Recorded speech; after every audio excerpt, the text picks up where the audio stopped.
Hello students, welcome to our YouTube channel. Previous video lecture में हमने CPM method को देखा था, क्रिटिकल पाथ मेथड को देखा था। इस वीडियो लेक्चर में हम लोग ऑपरेशन रिसर्च के एक नए टॉपिक की ओर बढ़ रहे हैं, जिसको हम लोग कहते हैं PERT, programme evaluation of review technique. तो इस वीडियो लेक्चर में हम लोग इसी को देखेंगे और इसका एक डेफिनेशन करेंगे और इससे संबंधित एक क्वेश्चन करेंगे। ठीक है, चलिए देखते हैं PERT होता क्या है। हम कहते हैं कि PERT is a technique based on probability distribution. यह एक ऐसा टेक्निक होता है जो कि प्रोबेबिलिटी डिस्ट्रीब्यूशन पर वर्क करता है। This method is based on time estimate. यह टाइम एस्टिमेट पर भी बेस्ड होता है। This is used when a creation time for the completion of N activity is not known. ये ऐसे टाइम के लिए वो किया जाता है कि इसमें जो टाइम होता है किसी भी एक्टिविटी का वो नोन नहीं होता है, हमें खुद निकालना पड़ता है। इन PERT 3 estimates of time can be used.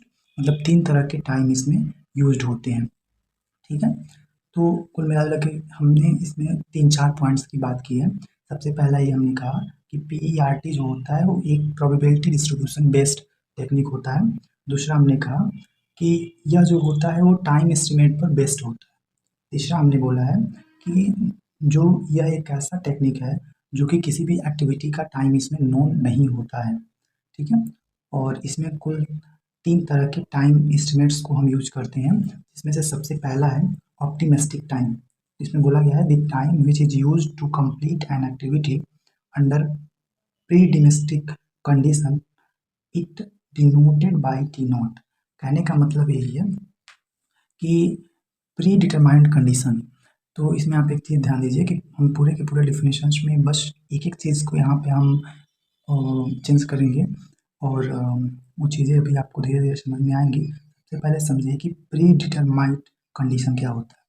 मान लीजिए हम कोई भी सामान खरीद के लाए, या बल्ब ले लीजिए, तो बल्ब हम खरीद के लाए और अभी वो ख़राब होने की कंडीशन में नहीं है, अभी वो पूरी तरह से सही है, उसके प्राइमरी स्टेज में ही हम उसको चेंज कर दें, तो ऐसे को हम कहते हैं, ऐसे एक्टिविटी को हम कहेंगे कि प्री डिटरमाइंड कंडीशन। ठीक है, तो ये क्या है, the time which is use to complete an activity under predetermined condition. ठीक है, मतलब शुरुआती दिनों में ही जो एक्टिविटी किया जाता है, जिसको उसको टाइम जो लिया जाता है उस एक्टिविटी को करने के लिए, वही टाइम जो है ऑप्टिमिस्टिक टाइम कहलाता है। नेक्स्ट है मोस्ट लाइकली टाइम, जिसको हम TM से रिप्रेजेंट करते हैं। तो कहा जाता है the time which is use to complete an activity is normal condition is known as most likely time which is denoted by TM। मतलब अब हो गया कि कुछ समय तक हमने यूज किया, अब वह नॉर्मल कंडीशन में आ गया है, वो जो सामान है वो नॉर्मल कंडीशन में आ गया, अब उसको हम हटा रहे हैं। तो फिर उसको हटाने में जो एक्टिविटी हमने किया, तो उस एक्टिविटी को करने में जितना टाइम हमने लिया वही मोस्ट लाइकली टाइम है। ठीक है, नॉर्मल कंडीशन में अगर हम करें कोई भी एक्टिविटी तो हम उसे कहते हैं मोस्ट लाइकली टाइम। नेक्स्ट है आपका पैसिमिस्टिक टाइम। तो पैसिमिस्टिक टाइम क्या होता है, तो हम कहते हैं कि the time which is use to complete activity under worst condition. मतलब एकदम बेकार हो गया है कोई भी चीज़, तब हम उस कंडीशन में अगर कोई वर्क कर रहे हैं और उसमें जो टाइम लग रहा है क्या कहलाता है, वही पैसिमिस्टिक टाइम कहलाता है और इसे हम TP से डिनोट करते हैं। ठीक है, अब हम थोड़ी सी बात कर लेते हैं कि most likely time, pessimistic time और ऑप्टिमिस्टिक टाइम में जो ग्राफ बनता है वो कैसा बनता है, क्योंकि इसका हम यूज़ थोड़ा बहुत अपने क्वेश्चंस को करने में करेंगे। तो देखते हैं ग्राफ कैसा बनता है। सबसे पहला चीज़ है कि most likely time, optimistic time और पैसिमिस्टिक टाइम। और हम जानते हैं कोई भी एक्टिविटी जो वर्क होता है वो टोटल 1 मतलब यूनिट अगर हम कहें तो वर्क करने में हम पूरा एक वर्क करते हैं। ठीक है, तो मोस्ट लाइकली टाइम जो था वो नॉर्मल टाइम, नॉर्मल कंडीशन में था। ऑप्टिमिस्टिक टाइम जो था वो अभी शुरुआती दौर में था और पैसिमिस्टिक जो टाइम था वो वर्स्ट कंडीशन में था। तो 0.5 ईश्वर और 0.5 ईश्वर। ठीक है, और ग्राफ कुछ इस तरह का दिखेगा। तो अगर शॉर्ट नोट्स आता है लिखने के लिए तो आपको यहाँ तक लिखना पड़ेगा। अब कुछ 1-2 फॉर्मूले हैं जिसको हमें याद रखना होगा और ये फॉर्मूले यूज होंगे क्वेश्चंस को करने में। सबसे पहला आता है एक्सपेक्टेड टाइम एवरेज टाइम, जिसको हम कहते हैं। इसका फॉर्मूला होता है TE बराबर T0 + 4 TM + TP/6। नेक्स्ट आता है वेरिएंस। तो वेरिएंस का जो फॉर्मूला होता है V बराबर, इसी को हम सिग्मा स्क्वायर से भी रिप्रेजेंट करते हैं, T0 - TP/6 का होल स्क्वायर। स्टैंडर्ड डेविएशन, तो यह जो होता है केवल क्रिटिकल एक्टिविटीज़ के लिए ही निकाला जाता है स्टैंडर्ड डेविएशन। इसमें होता है रूट में V1 plus V2 plus n times तक जितने एक्टिविटी हुए रहेंगे, ठीक है। Probability of completion of project, तो इसमें होता है Z बराबर TP minus TCP by sigma. और TCP क्या है, तो TCP है क्रिटिकल पाथ का जो टाइम है, ठीक है। और सिग्मा क्या है, तो वही स्टैंडर्ड डेविएशन को हम सिग्मा से रिप्रेजेंट करते हैं, ठीक है। अब आइए डिफरेंस बिटवीन PERT और CPM देख लेते हैं, क्योंकि ये भी इंपॉर्टेंट है, पूछा जाता है। सबसे पहले है कि PERT जो होता है वो इवेंट ओरिएंटेड होता है और CPM जो होता है वो एक्टिविटी ओरिएंटेड होता है, ठीक है।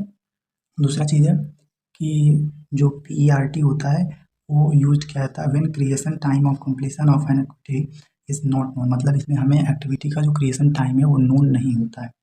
और CPM जो होता है वो कब यूज होता है, तो यह इसमें हमें कंप्लीशन टाइम नोन होता है, दिया रहता है क्वेश्चन में।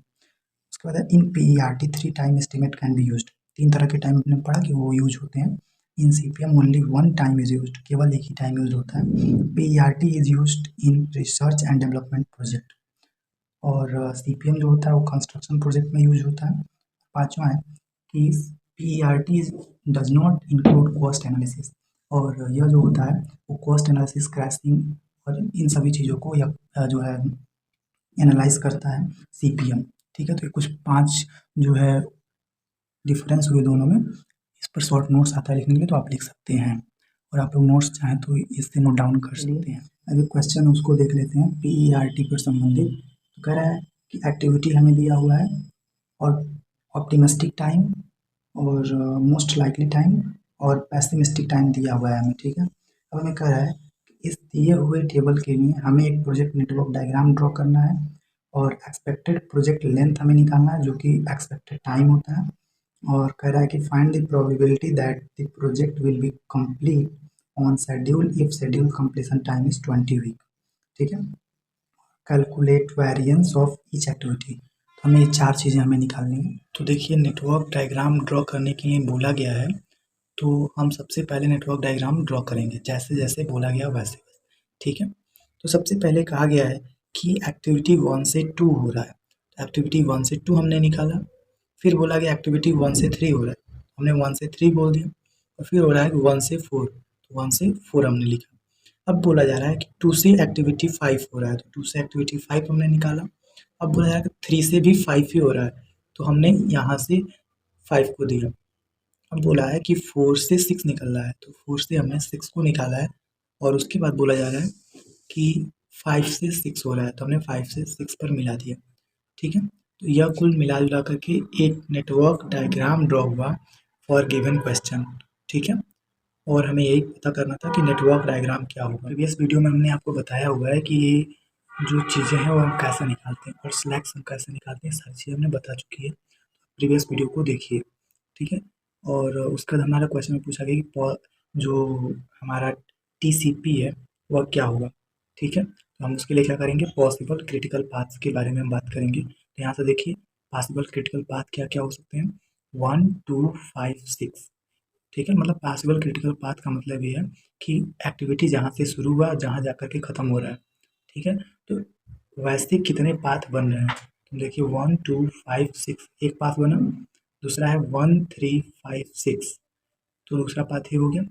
अब इन और तीसरा पाथ क्या हो जाएगा, तीसरा हो जाएगा 1 4 6, ठीक है। अब हम इसके लिए ड्यूरेशन निकालेंगे, तो ड्यूरेशन देखिए 1 2 5 6 के लिए देखेंगे अगर हम, तो है क्या 2 + 1 + 7, तो हमने किया 2 + 1 + 7, तो हो जाएगा टोटल 10। ऐसे ही अगर हम 1 3 5 6 के लिए देखें तो 4 + 6 + 7, 4 + 6 + 7 = 17, ठीक है। और उसके बाद 1 4 6 के लिए अगर हम देखें तो 3 + 5, तो वह हो जाएगा 8, ठीक है। तो ये टोटल जो है ड्यूरेशन निकला हमारे पॉसिबल क्रिटिकल पाथ के लिए। लेकिन इसमें से हम मैक्सिमम देखते हैं, तो इसमें से मैक्सिमम जो है वो 17 है ड्यूरेशन, तो इसलिए हमारा क्रिटिकल पाथ क्या हो जाएगा 1 3 5 6, ठीक है। तो हमने क्या लिखा, critical path is 1 3 5 6 and expected project duration is 17 weeks, क्योंकि 17 मैक्सिमम है इसमें, ठीक है। और TCP की वैल्यू क्या हो जाएगी, 17 वीक हो जाएगी। नेक्स्ट हमारा पूछा गया है कि प्रोबेबिलिटी बताइए, ठीक है। तो हम प्रोबेबिलिटी का जानते हैं कि क्या होता है, T minus T C P by sigma, और टी हमें दिया हुआ है 20, और टी सी पी की वैल्यू जो है वो हमने यहाँ पर निकाल लिया। अब हम क्या निकालेंगे, हम पहले सिग्मा की वैल्यू निकालेंगे, मतलब कि वेरिएशन। तो वेरिएशन स्टैंडर्ड डेविएशन हमने क्या बताया था, सिग्मा है क्या, सिग्मा है स्टैंडर्ड डेविएशन। तो हम स्टैंडर्ड डेविएशन कैसे निकालते हैं, तो हम क्या करते हैं, जितने भी क्रिटिकल पाथ्स होते हैं उनका जो सिग्मा स्क्वायर की वैल्यू होती है, उसके लिए जितने भी क्रिटिकल पाथ्स होते हैं तो हम उसी को क्या करते हैं, रूट में निकालते हैं, रूट में ऐड कर देते हैं, तो फिर हमें स्टैंडर्ड डेविएशन सिग्मा मिलता है। तो इसके लिए हम क्या करेंगे, हम टेबल बनाएंगे और सिग्मा स्क्वायर की वैल्यू को फाइंड आउट करेंगे। उसी में हमारा चौथा क्वेश्चन हो जाएगा।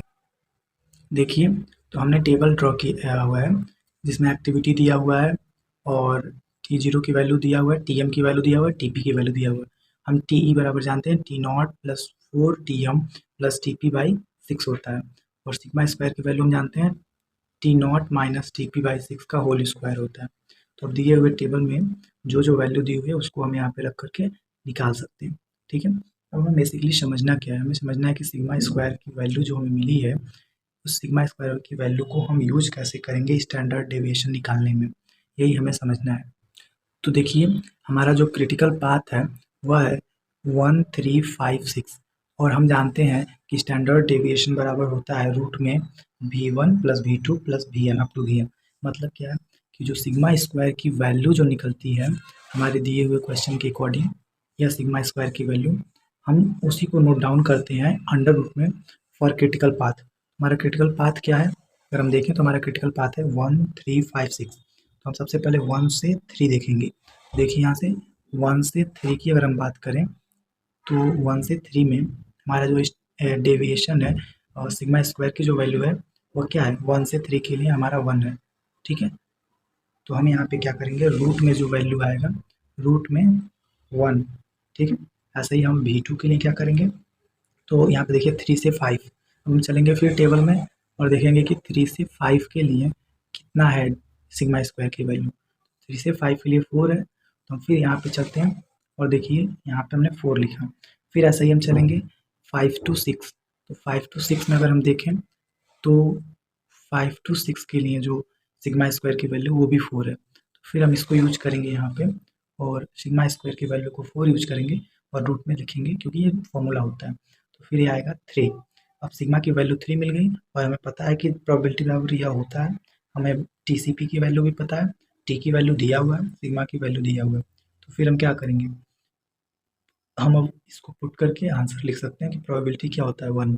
हम जानते भी हैं कि किसी भी चीज़ किसी भी काम को अगर करें तो प्रोबेबिलिटी हमेशा 1 होता है। ठीक है, तो यही था होल क्वेश्चन। हमें क्वेश्चन में जो जो पूछा गया था, सबसे पहले पूछा गया था कि इसका प्रोजेक्ट नेटवर्क डायग्राम ड्रॉ कीजिए। तो हमने प्रोजेक्ट नेटवर्क डायग्राम ड्रॉ किया, सबसे पहला क्वेश्चन। फिर दूसरा पूछा गया था कि TCP की वैल्यू बताइए, प्रोजेक्ट ड्यूरेशन बताइए, तो हमने प्रोजेक्ट ड्यूरेशन भी निकाला।